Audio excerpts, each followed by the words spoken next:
안녕하세요. 아들 하나를 키우며 살고 있는 여자입니다. 저희 아들은 제게 세상 전부나 다름없어요.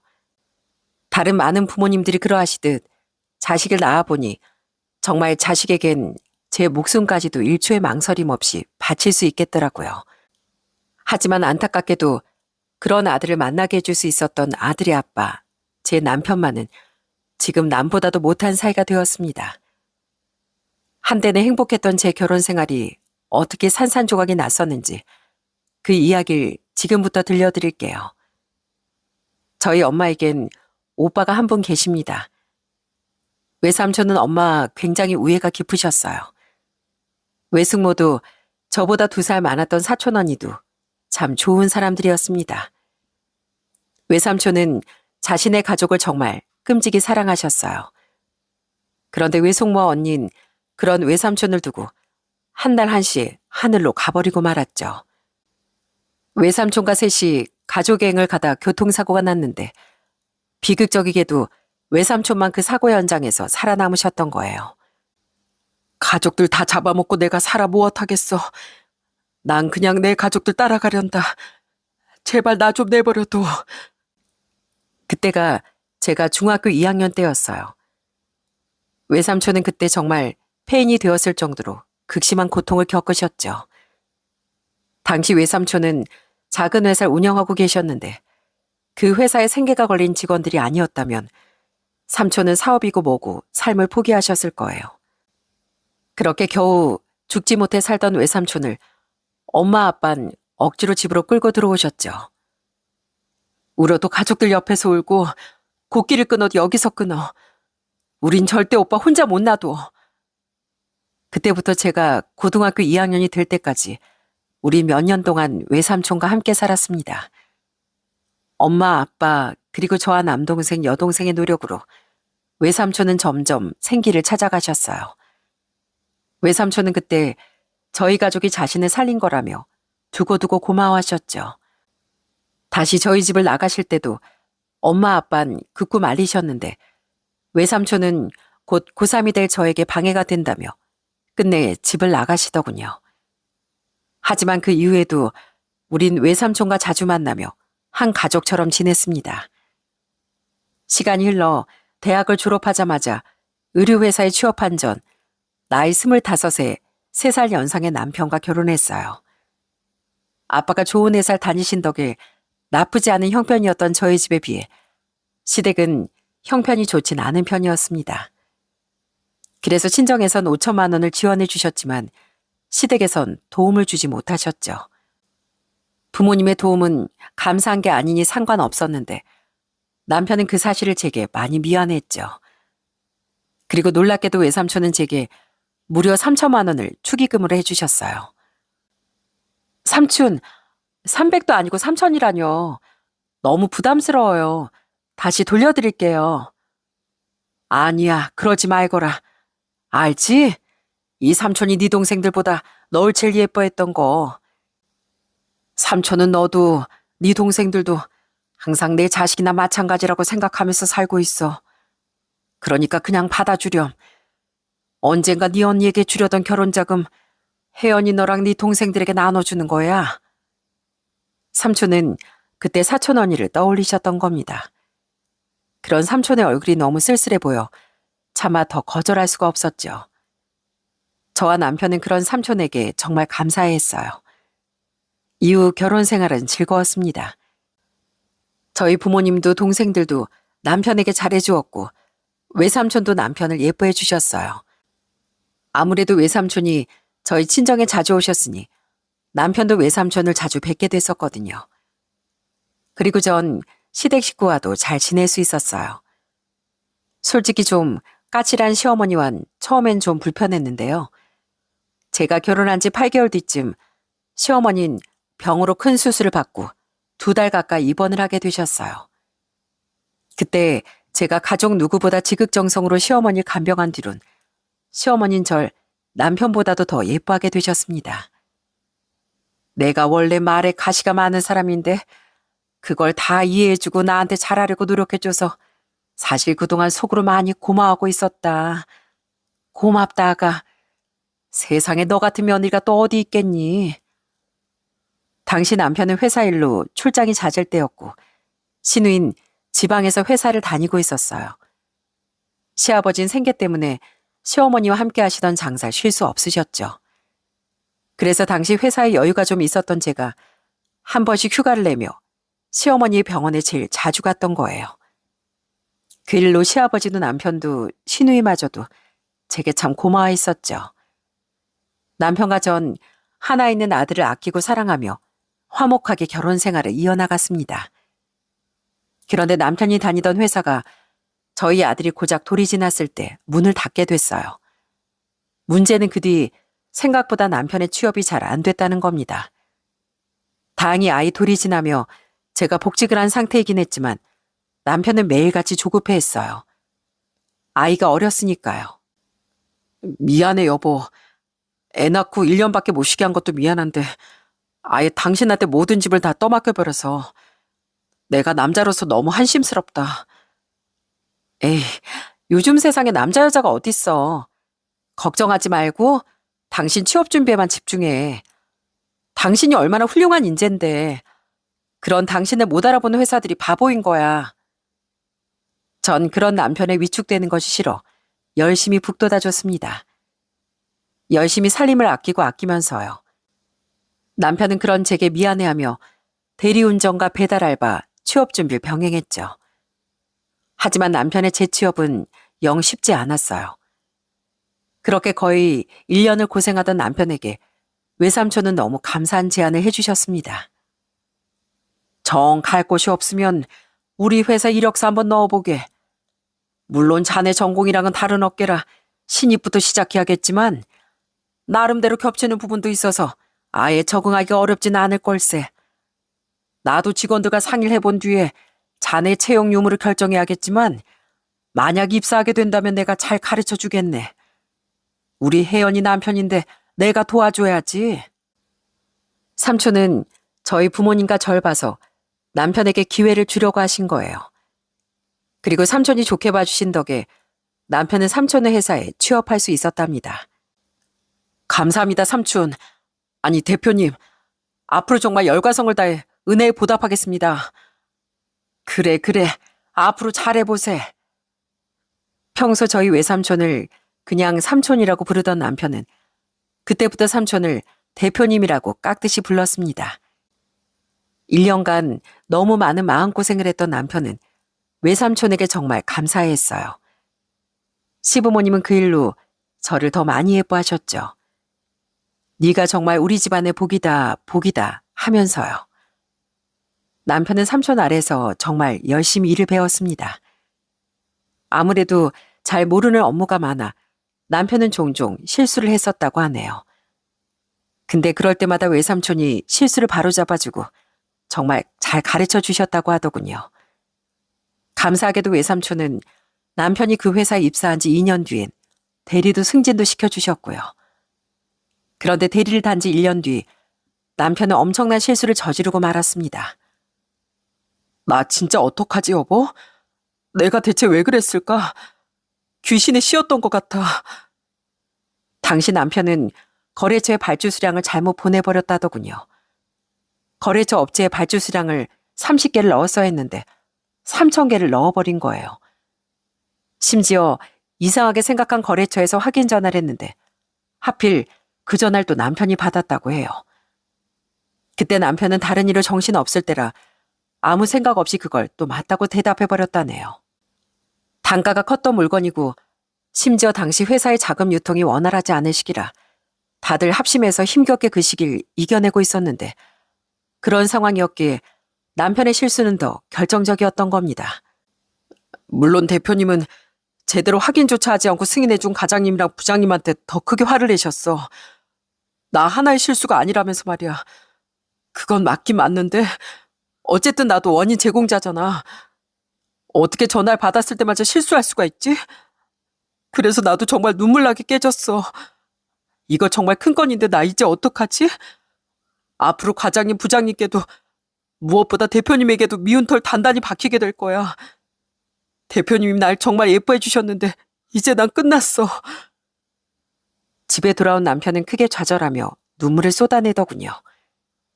저야 삼촌 회사 일은 잘 몰랐지만 들어보니 정말 큰일인 것 같더라고요.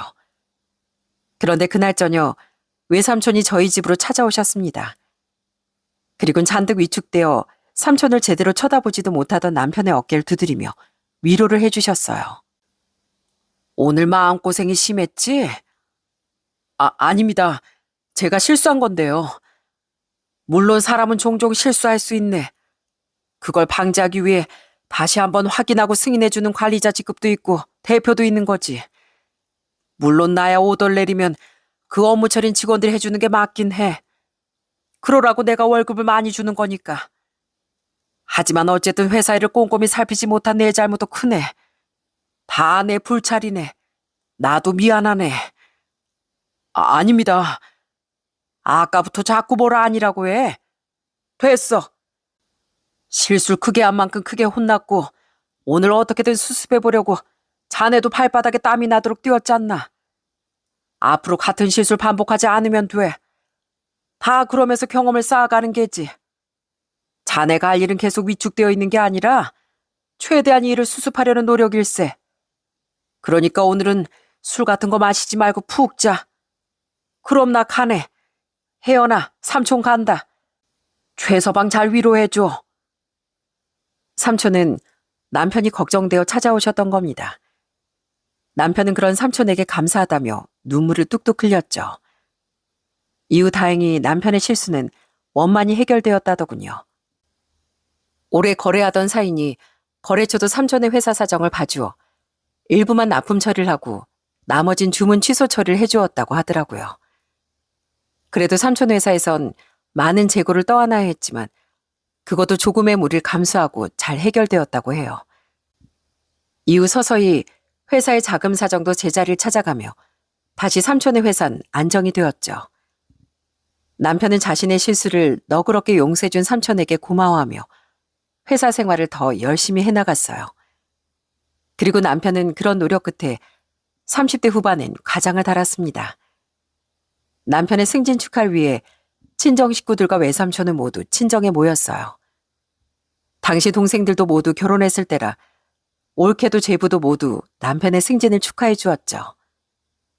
대표님, 제가 평생 충성 또 충성하겠습니다. 감사합니다.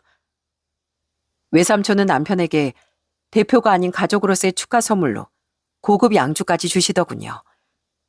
남편은 감격한 표정을 지으며 삼촌에게 충성까지 외치더라고요. 남편은 과장이 된 후 점점 더 회사 생활에 열심히 되어갔습니다. 야근도 많이 하고 중간 관리자급이 된 만큼 후배 직원들도 많이 챙기는 것 같았죠. 남편이 삼촌 회사를 얼마나 생각하는지 느껴져 삼촌의 조카로서 참 고맙더라고요. 과장이 된 남편은 크고 작은 프로젝트도 많이 담당하게 됐습니다. 그때마다 팀워크를 돈독히 해야 한다며 회식도 종종 하곤 하더라고요. 남편이 과장을 단 지 3년 뒤 남편은 회사에서 또 프로젝트를 하나 담당하게 됐었는데요. 남편은 그 프로젝트를 진행하는 내내 유독 전보다 야근도 회식도 잦더군요. 당신 야근이 많은 걸 보니까 이번 프로젝트가 많이 바쁜 것 같은데 회식까지 그렇게 자주 해도 되는 거야? 직원들 입장에선 오히려 집에 가서 쉬는 게 더 좋은 거 아닌가? 아니야. 직원들이 다들 외향적인 성격이라 오히려 다 같이 술도 음식도 먹으면서 떠드는 걸 좋아해. 그러면서 스트레스가 풀린다나 봐. 그래서 난 힘든데 그냥 맞춰주고 있는 거야. 그래도 내가 과장인데 그렇게라도 챙겨주고 싶어서. 일도 친목도 좋지만 남편이 무리하는 것 같아 걱정이 되더군요. 그래도 남편이 힘들기보단 많이 보람차는 것 같아 저도 남편을 조용히 응원해 주었습니다. 전보다 보양식이나 영양제를 더 꼼꼼하게 챙겨주면서요. 그리고 남편의 프로젝트가 끝나갈 무렵 우린 36평짜리 아파트로 이사를 하게 됐어요. 서울은 아파트 값이 너무 비싸 여전히 경기도에서 경기도로 이사를 한 거긴 하지만 집도 넓어지고 전보다 저도 남편도 출퇴근하기 좋은 위치에 있어 기대하던 이사였죠. 여보, 우리 프로젝트가 곧 끝나는데 다들 고생했다는 의미에서 겸사겸사 팀원들을 집들이에 초대하고 싶어. 혹시 그래도 괜찮을까? 그래? 알겠어. 어쨌든 외삼촌 회사 직원분들인데 나도 음식 대접하면 좋지 뭐. 이젠 나 완전 집들이 선수 됐다니까? 음식 걱정은 하지 마. 이사한 뒤 남편은 프로젝트를 함께 진행한 팀원들을 불러 집들이를 하고 싶다고 부탁하더라고요. 당시 우린 외삼촌을 포함한 친정 식구들도 부르고 시부모님과 결혼한 시누이 내에도 불러 2번이나 집들이를 치른 뒤였습니다. 그래서 힘들긴 했지만 남편을 위해 선뜻 알겠다고 대답했어요. 그리고 남편의 프로젝트가 끝난 주의 토요일 저녁, 정말 상다리가 부러지도록 진수성찬을 차려 직원들을 대접했죠. 와, 사모님 솜씨가 너무 좋으세요. 이 많은 걸 다 언제 하셨어요? 맞벌이도 하신다고 알고 있는데. 그냥 어제 저녁에 장 봐다가 아침부터 쉬엄쉬엄 한 거예요. 아이, 별거 아니에요. 많이들 드세요. 그래도요.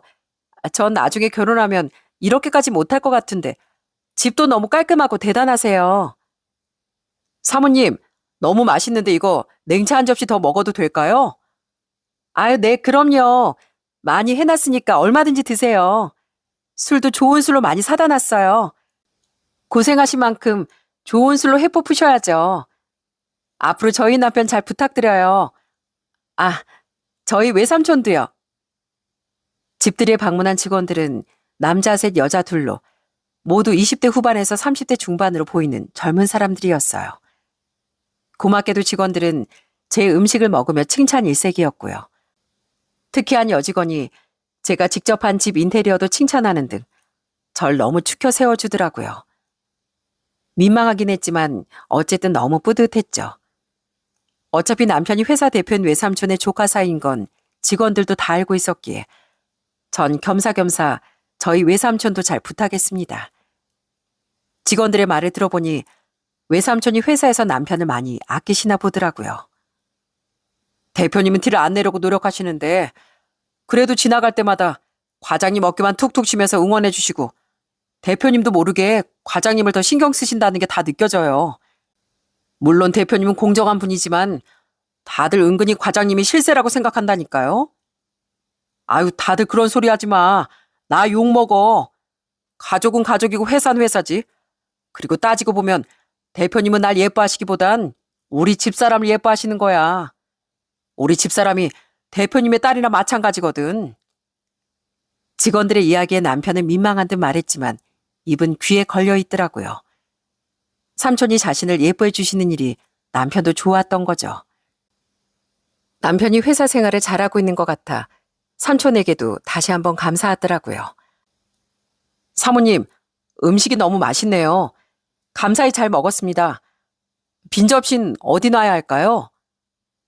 그냥 두시면 제가 치웠을 텐데 저 주세요. 그렇게 술병도 많이 피고 사람들도 많이 취했을 무렵 비교적 멀쩡해 보이던 남자 직원 한 명이 주방에 있던 제게 다가와 빈 그릇을 내밀더군요.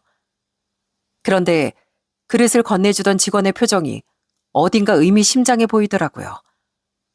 그 직원에게서 그릇을 받아든 전 화들짝 놀랐습니다. 이게 뭐지? 그 그릇 밑엔 반으로 접힌 쪽지가 하나 있더군요. 직원은 제게 눈짓을 보내곤 조용히 거실로 돌아갔죠. 대체 이게 뭔가 싶어 전 쪽지를 들고 주방 뒤편으로 가서 확인을 해봤습니다. 그리고 그곳엔 정말 황당한 문구가 적혀 있더라고요. 그 직원의 것으로 생각되는 휴대폰 번호와 함께요. 사모님, 여기에 과장님 첩이 있습니다. 첩의 정체와 진실을 알려드릴 테니 나중에 여기로 연락 주세요. 이게 무슨... 대체 뭐야? 살다 살다 제 남편에게 첩이 있다는 말을 보게 될 줄은 꿈에도 몰랐습니다.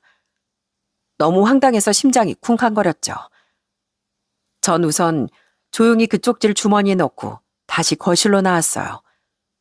그리고 애써 아무 일도 없었다는 듯 그 남자 직원과 눈을 마주치지 않고 2명의 여직원들과 남편을 관찰해봤습니다. 저 사람인가? 근데 저 사람 이미 결혼했다고 했는데. 하긴 내 남편도 유부남이지? 아니면 계속 내 칭찬을 하던 저 직원인가? 예쁘긴 한데 인상이 너무 착해 보이는데 애초에 저 남자가 그냥 취해서 이상한 장난질을 친 건가? 하지만 도무지 감이 잡히지도 않았어요. 지끈대는 머리를 부여잡고 어찌저찌 전 태연하게 집들이를 마쳤죠. 남편도 직원들도 잔뜩 취했는데 유일하게 덜 취해 보이던 그 남자 직원은 저희 집에서 나갈 때 마지막으로 제게 다시 눈짓을 보내더라고요. 여보, 나 먼저 좀 잘게. 내일 일어나서 치우는 건 내가 치울게. 미안해. 많이 취한 남편은 안방으로 가지도 못하고 소파에 뻗어 잠들더군요. 전 우선 심란한 마음을 다스리며 혼자 뒷정리를 끝냈습니다. 그리고는 조용히 방으로 들어와 쪽지에 적힌 번호로 전화를 걸었어요. 저 최승식 과장 아내인데요. 네, 사모님. 정말 죄송한데 저도 술을 좀 많이 먹기도 했고 시간도 너무 늦었으니 내일 좀 뵈면 어떨까 싶은데요. 저는 남윤철이라는 이름을 가진 그 직원과 다음날 만남을 기약했습니다. 그리고 다음날 전 아직 자고 있던 남편을 두고 윤철 씨를 만나러 나갔어요. 초등학교 고학년이던 아들은 자기 친구들과 놀러 나가 있었죠. 이제 말씀해 주세요. 어제 그 쪽지에 적힌 내용이 정말 사실인가요? 혹시 저 가지고 장난치시는 거 아니죠? 아닙니다, 사모님. 제가 무슨 득볼 게 있다고요? 이것부터 보시면 제 말을 아마 믿으실 겁니다. 카페에서 만난 윤철 씨는 제게 여러 장의 사진을 내밀더군요. 그 사진을 살펴본 순간 숨이 턱 막혔습니다. 윤철 씨의 말은 사실이었어요. 그 사진들 속엔 남편이 전날 받은 여직원 중 한 명과 스킨십을 하는 등 다정한 모습을 연출하고 있었거든요. 심지어 그 중엔 서로 거의 껴안듯이 기대어 숙박업소에 들어가는 사진도 여러 장 있더라고요. 사진 중 상간녀는 바로 전날 자꾸만절 축혀 세워주던 예쁘장하고 착한 인상의 여직원이었어요. 윤철 씨는 큰 충격을 받은 것 같은 제게 모든 진실을 알려줬습니다. 이 두 사람 나이 차이가 무려 10살입니다. 과장님은 유부남이면서도 자기보다 10살이나 어린 여직원과 이런 부적절한 관계를 맺고 있었어요. 아마 우리 프로젝트를 시작하고 얼마 안 돼서 시작한 관계 같더라고요. 기가 막혀. 윤철 씨 이걸 어떻게 하셨어요? 그리고 어떻게 이런 증거들을 수집하신 거예요? 실은 제가 여기 이나경 씨를 짝사랑했었거든요. 그래서 프로젝트를 같이 맡게 된 걸 계기로 친해지고 싶었어요. 과장님 주도로 회식도 자주 하게 돼서 기회구나 싶더라고요. 한 번은 회식이 일찍 끝난 날에 지하철을 타러 간다던 나경 씨 뒤를 몰래 따라갔었어요. 다른 직원들이 보면 제 마음을 눈치챌까 봐요. 사람들 눈에서 벗어난 뒤에 나경 씨에게 말을 걸려고 한 거죠. 근데 제가 부르기도 전에 누가 저 앞에서 나경 씨를 부르는 거예요. 근데 그게 제일 먼저 택시를 타고 집으로 가신 최 과장님이더라고요. 윤철 씨는 각자 따로 집에 가는 척하고 다시 만난 두 사람의 미래 장면을 목격했다더군요. 제 남편은 익숙한 듯 상간녀의 허리를 감쌌고 다정하게 걸어가던 두 사람은 근처의 숙박업소로 쏙 들어가 버렸다네요. 순간 저도 너무 놀라서 그땐 사진 찍을 생각도 못하고 멍하니 보고만 있었어요. 왜인지 전 그때 자리를 떠나지도 못했는데요. 한 3시간쯤 되니까 두 사람이 다시 나오더라고요.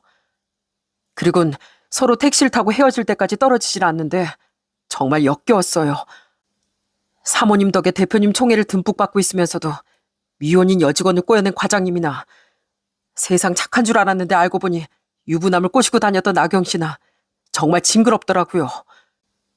솔직히 윤철 씨는 두 사람의 모습을 보고 괜한 배신감도 들었다고 해요. 짝사랑을 1년이나 했었기에 그랬던 것 같다고 하더라고요. 처음엔 모른 척 할까 싶었던 윤철 씨는 직원들 모두에게 정말 잘해주셨던 대표님, 그러니까 저희 외삼촌을 생각해서라도 그래선 안 된다고 생각했다고 해요. 양심에 찔리더라고요.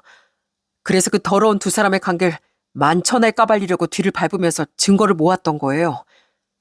두 사람이 얼마나 만났는지도 뒤를 밟다가 알게 된 거고요. 솔직히 괜히 저 혼자 느낀 배신감 때문에 더 뒤를 캐는데 열을 올렸던 것 같아요. 그런데 막상 제가 폭로하려고 하니 좀 겁이 났어요. 대표님은 안 그러시겠지만 괜히 다른 직원들이 저를 좀 안 좋게 볼까 봐서요. 그래서 이걸 어쩌나 고민하고 있었는데 마침 과장님이 집들이 하신다기에 어제 사모님께 그런 쪽지를 드렸던 거예요. 그러니까 그 인간이 이 여자랑 그런 더러운 짓거리 하느라 유독 회식도 늦게까지 자주 하고 야근 핑계도 댔었던 거네요. 물론 진짜로 회식하고 야근한 적도 있긴 있었겠지만요. 근데 대체 이 여잔 나이도 32이면서 어리고 얼굴도 예쁘장한데 뭐가 아쉬워서 유부남을 만난 거래요? 혹시 아세요? 녹음 못했지만 대충 대화를 엿들어 보니까 과장님이 나경 씨한테 자기가 회사 실세라는 걸 은근하게 어필하시더라고요. 대표님이 자기를 그렇게 예뻐하시는데 자식도 없는 대표님이 나중에 자기한테 회사를 물려줄 줄 어떻게 아냐. 막 이렇게요. 그래서 뭐 콩고물이라도 안 떨어지려나 하는 마음으로 그랬던 거 아닐까 싶네요. 자기가 모든 걸 밝혔다는 사실은 알리지 말되 그 둘을 응징해달라고요. 자기 대신에 그 역겨운 두 사람의 실체를 회사와 저희 외삼촌에게 까발려 달라고 하더라고요. 제가 강요할 일은 아닌 거 압니다. 하지만 그러면 사모님 속도 조금은 후련하지 않으시겠어요? 우선 알겠습니다. 제가 사례라도 꼭 하고 싶은데요. 제 인생을 구해주신 거잖아요. 계좌 알려주시면 제가 마음을 표현하고 싶습니다. 아니에요. 저도 짝사랑 상대한테 배신당한 분에 못 이겨서 한 짓이라 이런 일로 사례를 받으면 좀 자괴감이 들 것 같습니다. 스스로가 찌질하게 느껴질 것 같아서요. 보내신다고 해도 현금으로 되찾아 무조건 돌려드릴 거니까 그러지 말아주세요. 윤철 씨는 외삼촌에게도 자신의 행동을 알리지 말아달라고 부탁하더군요. 그리곤 사례도 받지 않겠다기에 대신 전 이렇게 부탁했습니다. 언젠가 도움이 필요한 일이 생기면 그때 꼭 절 생각해달라고요. 이후 전 다시 집으로 돌아와 아직 뻗어있던 남편을 깨우기 시작했습니다. 아, 조금만 잘게. 나 피곤해. 그래? 좋게 깨울 때 일어나는 게 나았을 텐데. 후회하지 마. 뭐가 예쁘다고 제가 계속 곱게 깨워주겠어요? 전 집에 있던 양동이에 찬물을 가득 받았습니다. 그리곤 그 무거운 양동이를 악에 받쳐 들어올려 냅다 남편의 얼굴에 부어버렸어요. 이게 뭐야? 당신 지금 뭐 하는 거야? 정신 나갔어? 그래, 나 정신 나갔다. 내가 지금 제정신일 수 있을 것 같아? 이 더러운 인간아. 너 우리 외삼촌 회사 다니면서 뒤론 이런 더러운 짓거리 하고 다녔니? 뭐? 그게 무슨... 전 기아맘에 벌떡 일어난 남편의 면전에 증거 사진들을 던져버렸습니다. 처음엔 있는 대로 짜증을 내던 남편의 얼굴엔 점점 당혹감이 번져가더군요. 저는 그런 남편에게 소리쳤어요. 설명은 더 필요 없지, 이 시궁지보다도 못한 놈아. 당신이 이런 걸 어떻게... 그게 지금 중요해? 당신이 하도 수상해서 내가 뒷조사 좀 해봤다. 왜? 당신도 그 여자도 진짜 간도 크다. 그 여자 무슨 자신감으로 여기까지 기어들어와서 나한테 그렇게 알랑방귀 끼어댔대? 겉으론 그렇게 말하면서 나한테 뭐 우월감이라도 느꼈나? 당신은 무슨 생각으로 상간녀를 내 집에 들여? 난 지금 내 손으로 힘들게 한 음식이 그 기집애 입에 들어갔다는 생각을 하면 창자가 뒤집힐 것 같아. 여보, 우선 이게 어떻게 된 거냐면 이 사진들을 보고도 둘러들 핑계가 생각이 났어? 그래, 어디 한번 노력해봐. 드러나 보자. 남편은 크게 당황하며 우선 변명이라도 하려고 들더군요.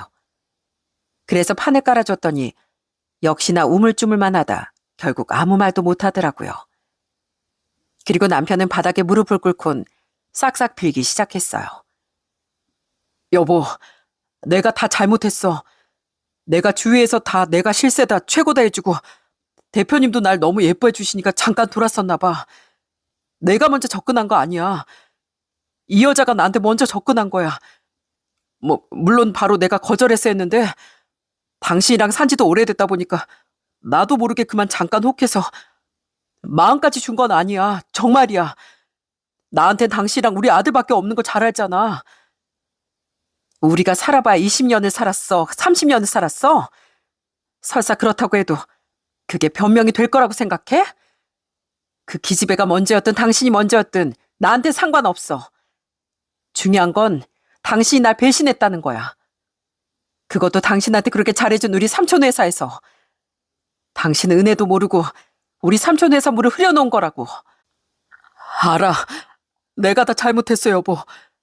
나 정말 한 번만 봐주면 2번 다시는 안 그럴게. 아직 우리 진우도 다 크려면 멀었잖아. 우리 애를 생각해서라도 한 번만 용서해주라.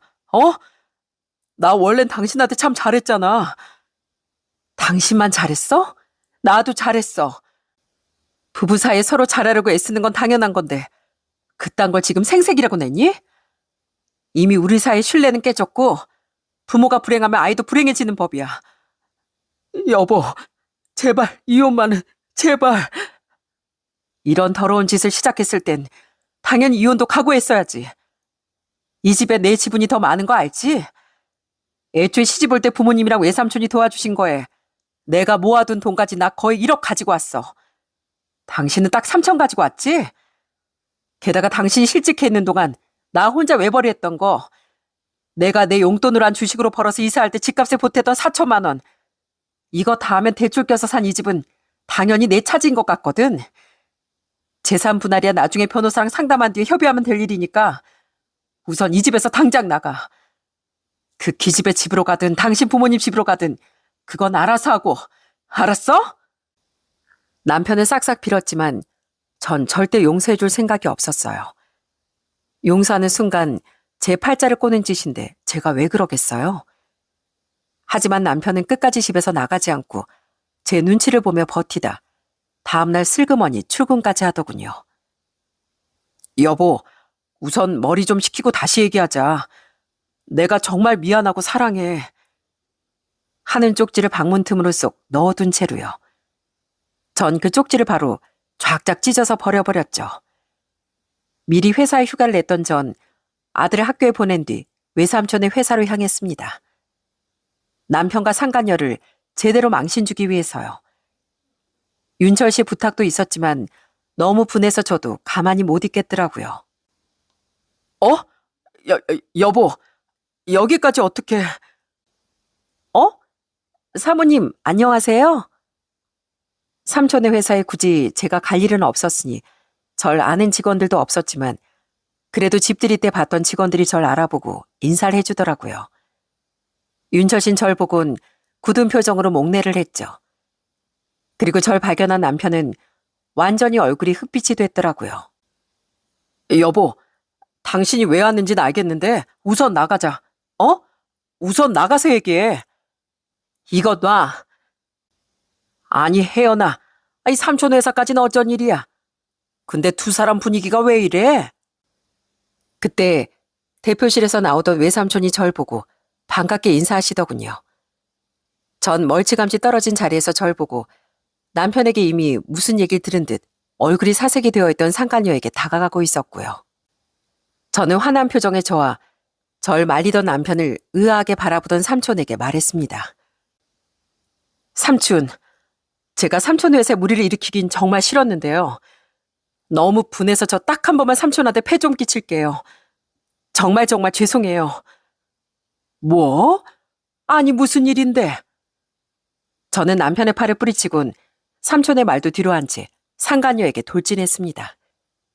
그리곤 바로 상간녀의 따귀를 날려버렸어요. 상간녀는 비명을 지르며 뺨을 움켜쥐었고 삼촌을 포함한 모든 직원들은 숨을 헉하고 삼켰습니다. 뒤를 보니 남편은 이제 자포자기한 표정이더라고요. 전 모두 잘 들을 수 있도록 큰 소리로 떠들었어요. 야, 김나경, 너 내 남편이랑 그렇고 그런 사이라며? 야, 요즘 여자들 무섭다, 어? 시집도 안 간 여자가 상간녀 되는 것도 안 무서워하고 심지어 겁도 없이 우리 집에 와서 내가 차려준 음식까지 먹고 갔네. 너 대체 그때 무슨 생각으로 사모님 멋지다, 대단하다, 나중에 시집가면 사모님 같은 아내가 되고 싶다, 이딴 말이 짓거렸니? 사모님, 그게요. 뭐 할 말 있어? 입이 10개라도 할 말이 없을 텐데. 야, 너 그때 우리 집에 와서 속으로는 엄청 기고만장했겠다. 어차피 내 남편은 네가 옆구리에 꿰차고 있는데 그런 줄도 모르고 뻐기는 꼴하곤. 하고 생각했지? 내가 아주 우스웠지? 근데 그거 알아? 진짜 우스운 건 네 인생 그 자체야. 더러운 기집애야. 야, 고개 들어. 창피한 일인 줄도 몰랐으니까 유부남이랑 만나짓 낀 거 아니야? 그러니까 당당하게 고개 들라고. 당신도 마찬가지야. 여보, 제발 그만해. 뭘 그만해? 야, 최승 씨. 우리 외삼촌이 나보고 널 이 회사에 받아줬지. 아니었으면 널 왜 받아줬겠냐? 네가 회사를 말아먹을 뻔했을 때도 다 용서해주고 오히려 위로해줬던 사람이 우리 삼촌이야. 근데 네가 은혜도 모르고 어떻게 우리 삼촌 회사물을 이렇게 흐려놔? 이 짐승만도 못한 인간아. 삼촌, 제가 삼촌 앞에서 고개를 못 들겠어요. 저런 은혜도 의리도 모르는 인간을 남편이랍시고 삼촌한테 부탁했다니 너무 죄송해서요. 전 분해서 눈물까지 글썽거렸습니다. 직원들은 모두 눈이 휘둥그레져서 두 사람을 향해 수근거렸고 윤철 씨는 아주 통쾌한 표정을 짓고 있더라고요. 그리고 모든 상황을 다 파악한 외삼촌은 제가 상간녀에게 그랬듯 바로 남편의 따귀를 날려버리셨습니다. 대표님. 그때 제 남편도 직원들도 심지어 저도 경악을 했습니다. 왜냐하면 외삼촌은 평소에 정말 점잖은 분이셨거든요. 그런 삼촌이 그것도 회사에서 손찌검을 하실 거라곤 저조차도 예상하지 못했죠. 삼촌은 분노에 차서 호통을 치셨어요. 쥐뿔도 없는 놈을 우리 혜연이 남편이라고 걷어주고 다 키워줬더니 감히 네가 우리 혜연이 눈에서 눈물 나게 해? 대표님, 아니 삼촌, 제가요 혜연이를 안 사랑한 게 아니라 실수로. 대표라고도 삼촌이라고도 부르지 마. 넌 이 시간부로 여기서 쫓겨날 거고 우리 집안에서도 마찬가지일 테니까. 은혜를 갚겠다더니 은혜를 원수로 갚아? 우리 혜연이 내 딸이나 마찬가지네 야. 그동안 자네가 은근히 회사에서 기고만장하고 다녔어도 혜연이 생각해서 예쁘다, 그럴 수 있다 이해해줬는데 이제 보니 아주 금수가 따로 없었어. 자넨 이제 끝이야. 대표님, 제발 저 회사에서만 쫓아내지 말아주세요. 아시잖아요. 제가 여기 들어와서 10년 동안 얼마나 뼈를 갈아 넣어 일했는지요. 그렇게 아쉬웠으면 이딴 짓거리를 하지 말았어야지. 나쁜 놈 같으니라고. 넌 앞으로 최소한 이쪽 어깨엔 팔도 못 들일 줄 알아. 내 인맥이 이쪽 어깨에 얼마나 많은데. 넌 이제 다 끝났어. 너도 마찬가지야. 남편은 삼촌에게 정말 손이 발이 되도록 빌더라고요. 하지만 삼촌은 남편에게도 상간녀에게도 악을 퍼부으신 뒤 아직도 눈에 눈물이 잔뜩 고여있던 절 데리고 회사를 나오셨답니다. 그제야 전 삼촌 품에 안겨 서럽게 울음을 터뜨렸어요. 삼촌은 저를 달래주며 일을 가셨죠. 불쌍한 우리 혜연이, 울지 마라. 내가 그들 절대 가만 안 둘 거다. 당장 회사에서 잘라버릴 거야. 그리고 이쪽 어깨에 어떻게든 소문을 내서 다른 회사에도 2번 다시 발도 못 들이게 할 거다. 절 걱정한 외삼촌은 절 집까지 차로 태워 바래다 주셨습니다.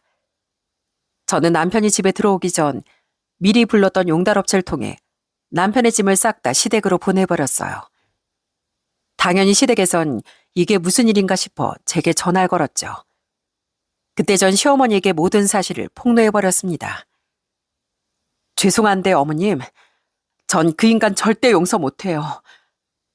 아이고, 이게 무슨 날벼락이냐. 미안하다 애미야. 정말 미안해. 내 이놈을 그냥... 남편은 뻔뻔하게도 그날 다시 집으로 돌아왔더군요. 하지만 비밀번호가 바뀐 현관문을 열지 못해 밖에서 큰 소리로 애원할 수밖에 없었죠. 여보, 나 그 여자랑 아까 헤어지고 왔어. 제발 한 번만 용서해줘. 대표님은 앞으로 회사에 출근할 생각도 하지도 말래. 나도 나경 씨도 둘 다. 그리고 당신 내 집 우리 부모님 집으로 보냈다며? 집에 오기만 하면 가만 안 두겠다고 2분 다 이를 갈고 계셔. 전화로 내가 얼마나 욕을 먹었는지 몰라. 내 동생은 나한테 아예 전화해서 쌍욕까지 하더라. 가족들 다 당신한테 용서 못 받고 오면 2번 다시 가족들 얼굴 볼 생각도 하지 말래. 아버지가 내 짐도 다시 고스란히 싸서 이삿짐 맡아주는 컨테이너 박스 업체에 맡겨버렸대. 어머니 아버지 집엔 절대나 못 받아준다고. 그래? 당신하고 다르게 당신 가족은 끝까지 바른 사람들이네. 사람도 아닌 당신을 어떻게 처분해야 하는지 확실히 알고 계시니까. 근데 그걸 어쩌라고? 당신이 그 여자랑 헤어지든 새 살림을 차리든 내 알 바 아니고 가족들한테 욕을 먹어든 어쨌든 그것도 알 바 아니니까 가. 확 경찰 불러서 쫓아내기 전에. 소 잃고 외양간 고쳐봐야 아무 소용 없거든? 이 찌질아. 결국 남편은 포기하고 조용히 사라질 수밖에 없었습니다. 그 뒤 삼촌에게 모든 이야기를 들은 친정 식구들은 저희 집으로 찾아와 눈물바다가 되었어요. 부모님은 아이를 데리고 친정으로 들어오라고 하셨지만 전 고개를 저었죠. 제가 이 집 사려고 직접 여기저기 얼마나 발품을 팔았는데요. 인테리어 리모델링도 제 취향대로 싹 다 한 건데 이 아까운 집을 놔두고 제가 왜요? 저는 더는 최승식 그놈으로 인해 아무것도 피해보고 싶지 않아요.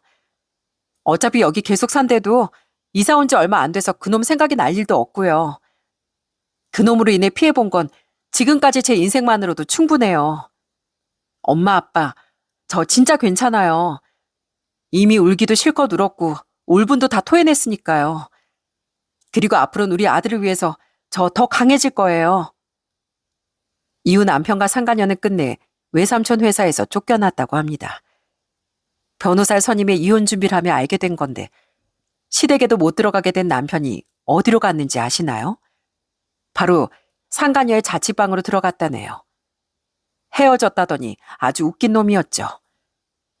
그리고 전 거기서 끝내지 않고 수소문에서 알아낸 인천의 상간녀 부모님의 집으로 그 연놈의 더러운 짓거리에 대해 낱낱이 적어 보내버렸습니다.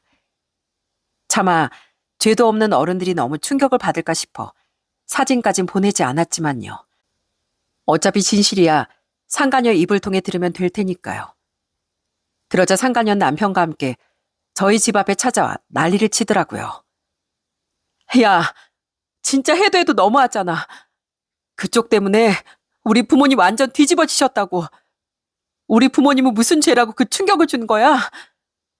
그럼 나랑 우리 애는 우리 부모님은 또 무슨 죄가 있어서 너 때문에 우셨어야 하니? 역지사지가 돼야지.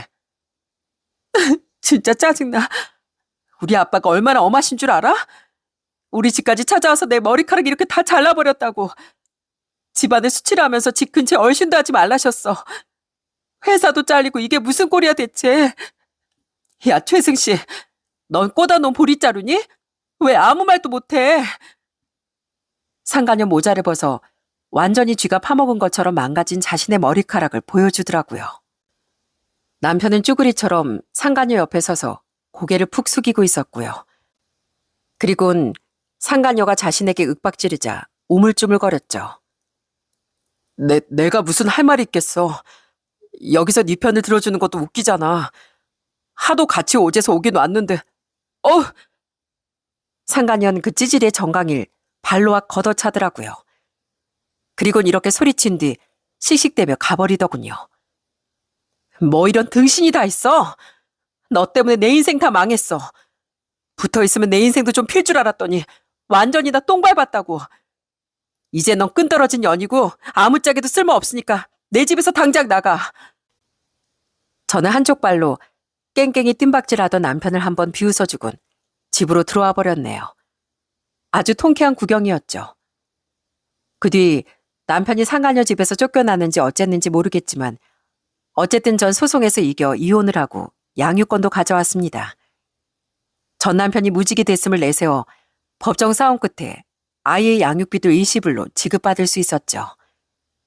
게다가 제게 위자료까지 줘야 했으니 그 모든 걸 포함해 전 남편은 사실상 재산 분할을 많이 받지도 못했고요. 또 전 상간녀에게도 위자료를 받아낼 수 있었어요.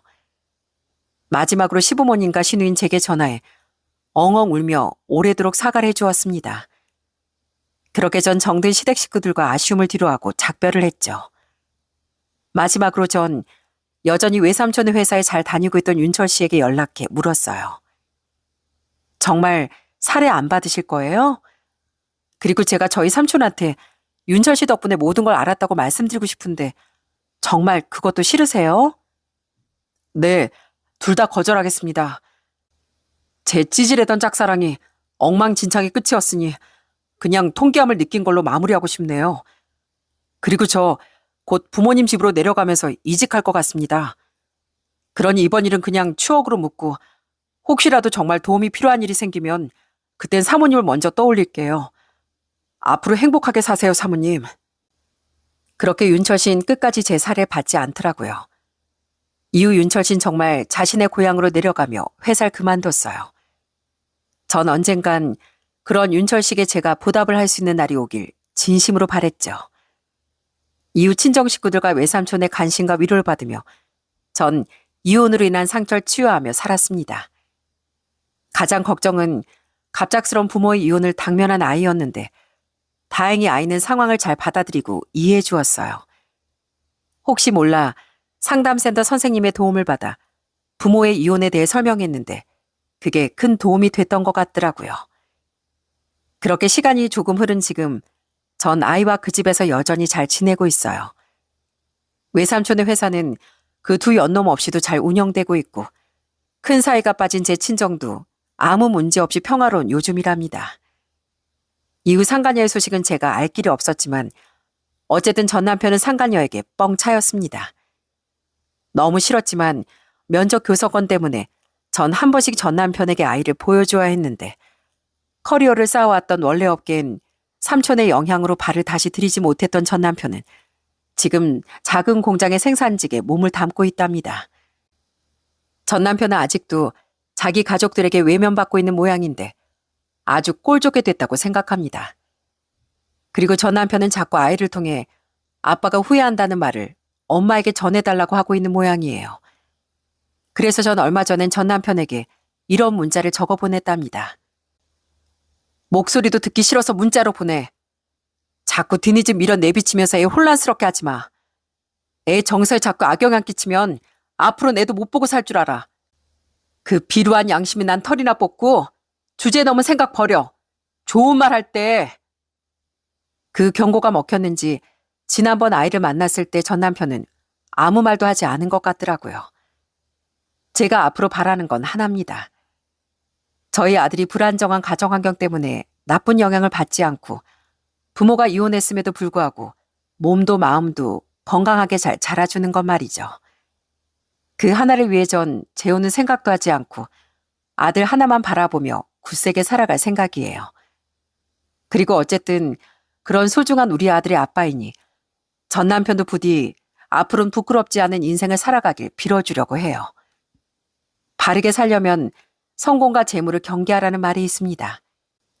재물을 손에 쥐거나 성공을 하면 그만큼 위험한 유혹과 욕망에 노출되기 쉬운 법이니까요. 하지만 그럴 때마다 사람은 기억을 해야 한다고 생각합니다. 지금의 그 자리에 올라가기까지 자신을 지지해주고 도와주었던 사람들에 대한 도리와 의리를요. 만약 그 원초적인 유혹과 욕망으로 마땅히 지켜야 할 사람됨을 잊는다면 언젠간 끝을 모를 낭떠러지로 떨어지게 되는 법이겠죠. 이 사연투브엔 그러한 법칙을 망각하고 제 전남편과 비슷한 실수를 하는 사람들에 대한 이야기가 많은 것 같은데요. 부디 이러한 사연들이 많이 퍼져 많은 사람에게 경각심을 심어줄 수 있게 됐으면 좋겠네요. 그럼 전 이만 여기서 인사드리겠습니다. 제 사연 끝까지 들어주셔서 진심으로 감사합니다.